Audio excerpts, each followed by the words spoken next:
माने जन्मदिन बाबा साहेब के झूमे जमाना हो।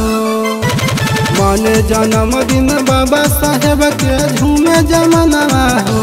तो सुंदर लिखल संविधान बाबा भीम रतनवा हो। तो सुंदर लिखल संविधान बाबा भीम रतनवा हो। हक अधिकार दियले बना गईले महानवा हो। हक अधिकार दियले बना गईले महानवा हो। तो सुंदर लिखल संविधान बाबा भीम रतनवा हो। तो सुंदर लिखल संविधान बाबा भीम रतनवा हो।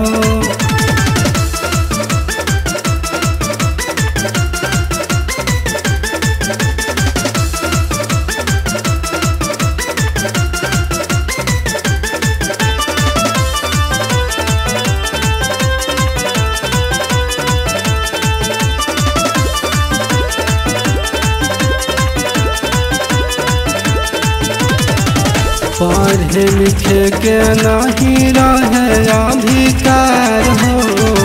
हमनी पर होता रहे बहुत अत्याचार हो।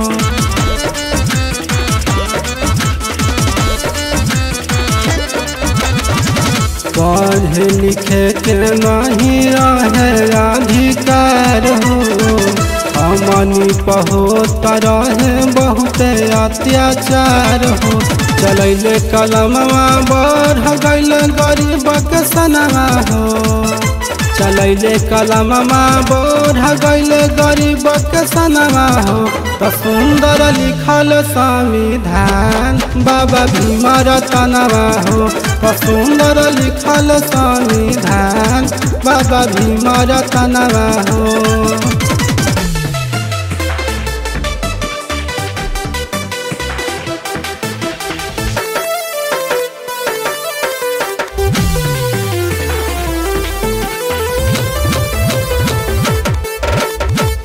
जय भीम जय भीम के गूंजे जय करिया।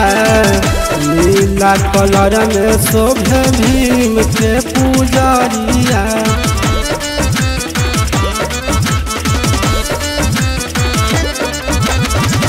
जय भीम के गूंजे जय करिया। नीला कलर में शोभे भीम के पुजारिया। गावेल रघुमन तुस बाबा भीम के भजनवा हो। गावेल रघुमन तुस बाबा भीम के भजनवा हो। लिखल सुंदर संविधान बाबा भीम रतनवा हो। लिखल सुंदर संविधान बाबा भीम रतनवा हो।